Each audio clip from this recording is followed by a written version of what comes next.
Hello and welcome to Business Basics. My name is Lee Cummins. I'm the creator and founder of Connect Her. I'm also going to go through some of the other things that I have done in the past and share with you some of this through Business Basics. Now, I will let you know that this actually was called the Clarity Coaching Kickstarter program, and it was about kickstarting your business. It didn't matter where you were in your business, how long you'd been in business, how long your business was actually operating. You could kickstart it at any time. We've renamed it. It's called Business Basics, and I think it's going to really help you no matter where you are in your business.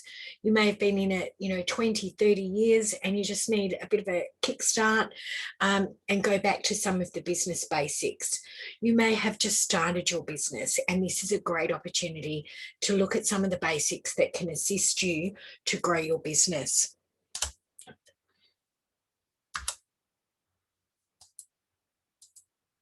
So a little bit about me. I am Lee Cummins. As I said, I'm the creator and founder of Connect Her. I had my first business back in 1986. Now, in 1986, for those of you, like some people weren't even born then, we didn't have the internet. We didn't have mobile phones. We had pager systems, business cards, and an answering machine on your landline. So that's how I was working in my business and starting it and growing it. And it was actually a spruiking business called Vocal Promotions. And I started out with pounding the streets, knocking on doors, handing out my business card and hoping for the best. I also had an answering machine put on the landline, and that's where I would take my bookings. So I was also working, so that was a part-time business, and I lived in Western Australia in Perth, and I moved to Melbourne, which was to set up a business for a company that I had been working for over in Perth. That was then sold, and I moved into the corporate arena, and I did that for many, many years until I got, like most people, burnt out.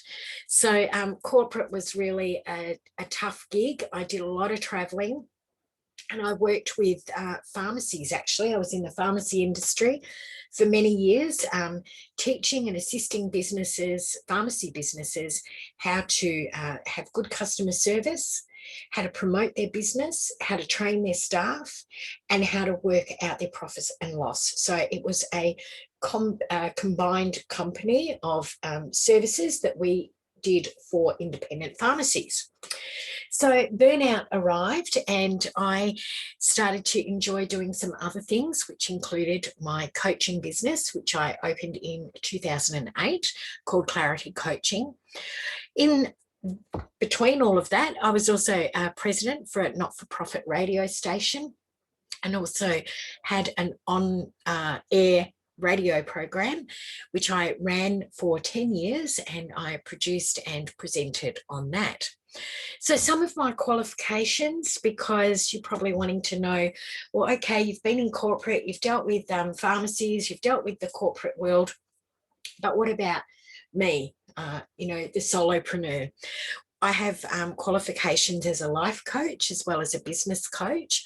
I'm an EFT master practitioner. For those that don't know what that is, it's emotional freedom techniques, also known as tapping. I'm a law of abundance coach and a certified coach at that, a cognitive behaviour breakthrough practitioner. And as I said, I established Clarity Coaching back in 2008 and established Connect Her in 2019. So I've worked with bricks and mortar businesses, I've worked with corporate businesses, I've worked with multi-level marketing businesses, and I've also worked with solopreneurs and small to medium businesses. So there's quite a mishmash of who I've worked with. So I'm hoping that what I've learned over all of these years, since 1986, that I can help share with you what I've learned to help you take your business to the next level. So this is what we're going to be looking at. Week one, we're going to look at the people and you. So we're going to be looking at Are you talking to the right people? In fact, if we're not talking to the right people, it means that we don't know who our people are. So we have to dive into who are our people, start to segment and look at who our particular people and tribe are. And what do you want from your business? Everybody has a different wish list for their business. Some people want a business that they can still work and also have time with the family, pick up the kids from school, go to daycare, those sort of things. Pick them up from daycare or whatever. I don't have kids, so that's all totally foreign to me. Some people want to replace their full-time income so that they can work permanently in their business. Others want something as a side gig. Everybody's got a different outcome to what they want for their business. So we'll be covering that on week 1. Week 2, we're going to start to look at having a sustainable business, because whether you want it to be something that is a side gig or something that is going to replace your full-time income, you need to know that it is a sustainable business. We're going to look at what you are worth and your time. We're going to look at a sustainable business model that you may be able to work your business into that. And we're going to go through a 1-page business plan. Now, I know that whenever I hear the word business plan, I get shivers down my spine because I think, oh my gosh, it is so hard and it is so difficult. Let me tell you, a 1-page business plan is one of the easiest things that we will cover off. And you can keep doing this 1-page business plan on a regular basis so that you're just pre-planning on what you need. So don't get the cold shivers and make sure you come back to week 2 because it is really worthwhile. Week 3, we're going to start looking at what is your offer? How can you use those offers, and what are some of your free offers that you can give, and what are some of your paid offers? We're going to look at pivot or opportunity. Now, this is so relevant given what we have been through in 2020. We have been through some of the biggest challenges that small to medium businesses or any business size will ever take. Look at Qantas, look at Virgin. Who ever thought that planes would be grounded? Who ever thought that our international flights would be almost non-existent? Who would have thought that places like Bunnings, Kmart, Myer would close their doors and you would not be able to walk through? Nobody could ever envisage that. So imagine what that's done to the larger businesses, and think about what it's done to smaller businesses as well. And some have not survived. We're going to look loosely at a marketing plan. And then on week 4, we're going to really dive into, can you do this? And it's not going to be, can you do it? It's, I can do this. We'll be looking at your beliefs moving forward and really leaning into success. So how does that 4 weeks sound? Remember, you can stop and pause and work more on every area if you wish, because this is a plan where you can do this at your own pace. So it is a self-paced learning, but we have broken it up into 4 weeks.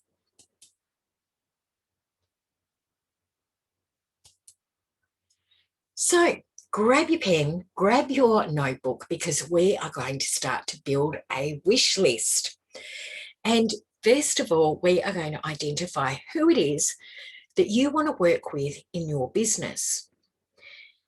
Now, everybody has got a different wish list. It depends on who your ideal client is. Your ideal client may be like all these different people. Your ideal client may be children. So your ideal client, for example, may be a mum or a dad that has a child between the ages of 4 and 12 or 6 and 8. I just recently met a lady through Connect Her, and she has a children's gym, and her ideal clientele are between the ages of 2 and and 6, they're the age groups that she deals with in her children's gym. So her ideal clientele or client is mums and dads that have children in that age bracket. You may want to only work with women. That may be something that you choose in your area of business because that's your expertise or that's where you're dealing with and where you're coming from. For example, Connect Her, women's networking. We're all about women. So our ideal client is a woman that has a business that wants to network in her local community. You may work with students, or you may work with people with disabilities. You may want to work with executives, or you may be in the fitness industry and you want to work with people that are wanting to work out, wanting to get fitter, wanting to get healthier. You'll need to sit down and work out who your ideal client is, who it is that you want to work with. You also want to make sure that you like working with them. Now, the best thing about being an owner of a business is that you can decide who you like working with and working with them. Where if you were working for an employer, guess what? You have to work with anybody that walks through that door. You have to make sure that you like working with them, even if you don't like working with them.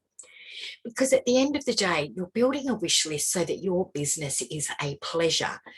You want to be able to open the office door and go, oh my gosh, I'm so excited. I've got a day in working on my business, or I'm going out to see clients today, or I'm running a group session. Whatever it is that your business does, you want it to be a pleasure.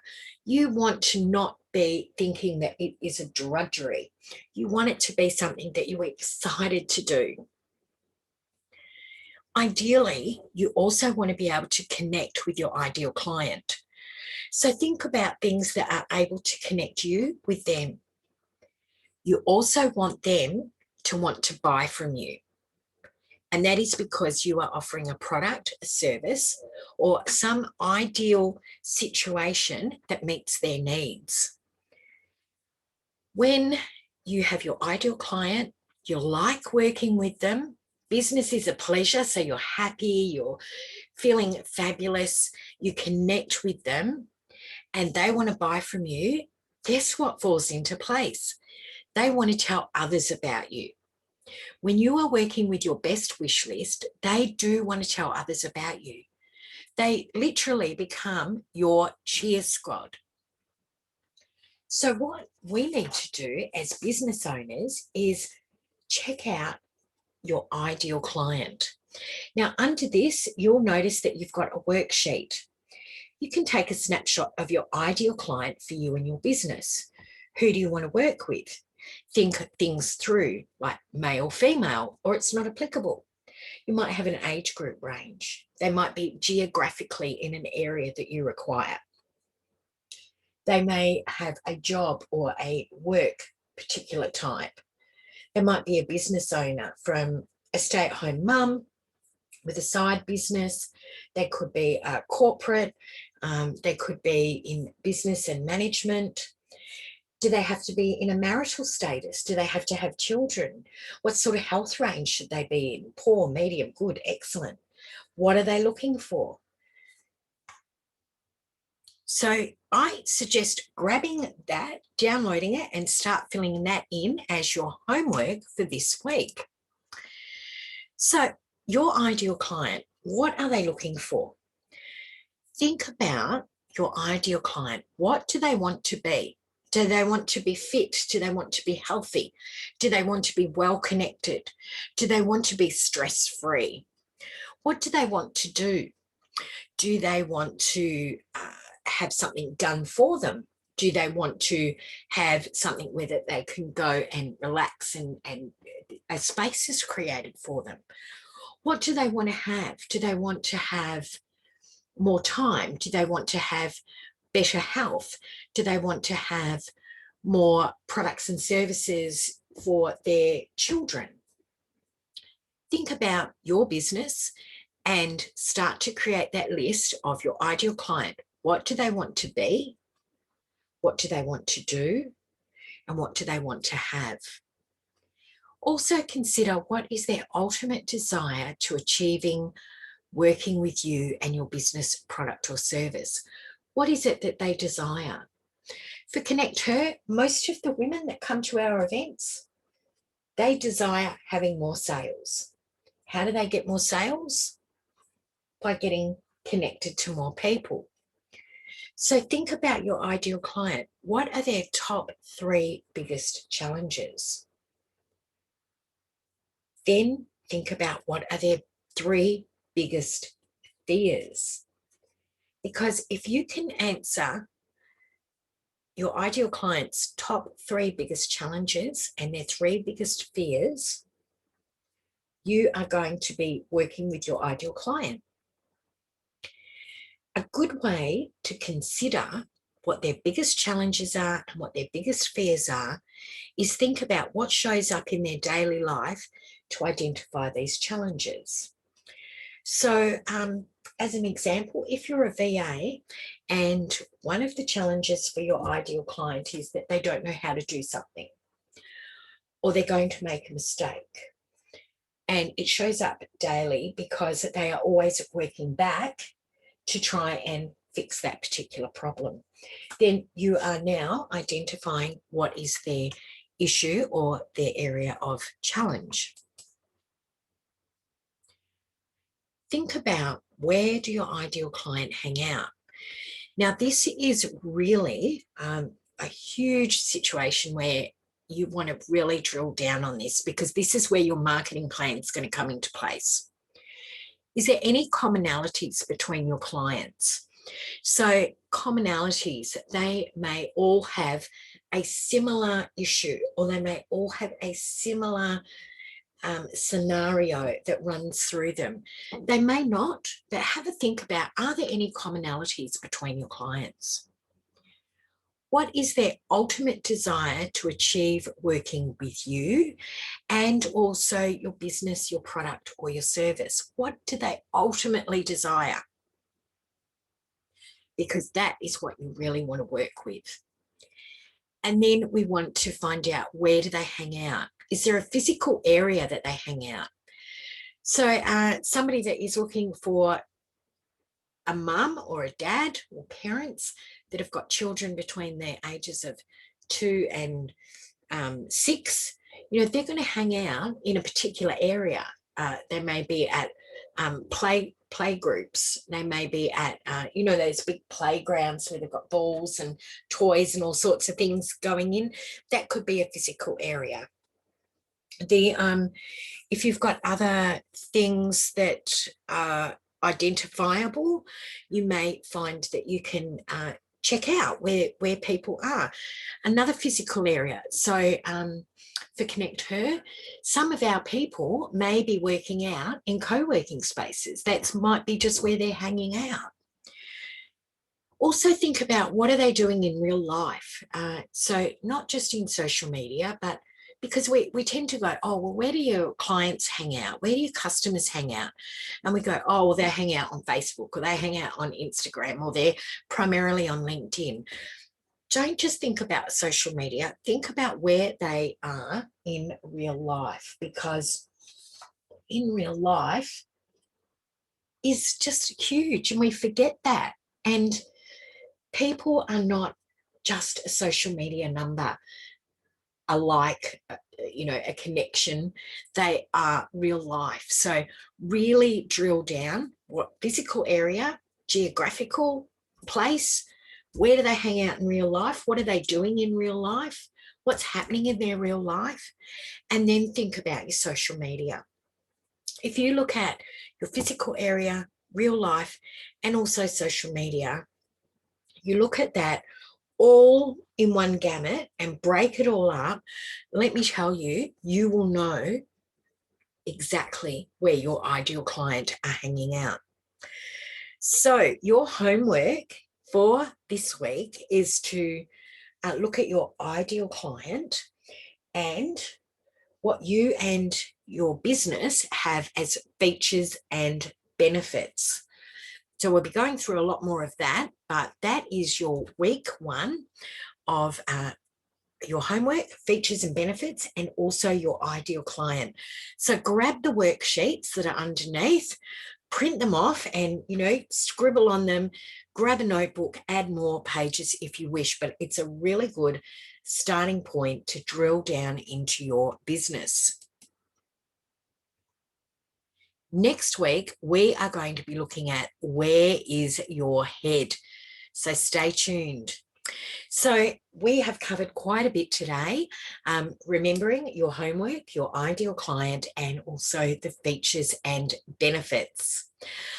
We will see you on the next video. If you've got any questions or anything like that, we will be doing our group coaching, and you can register for that when the next date comes up.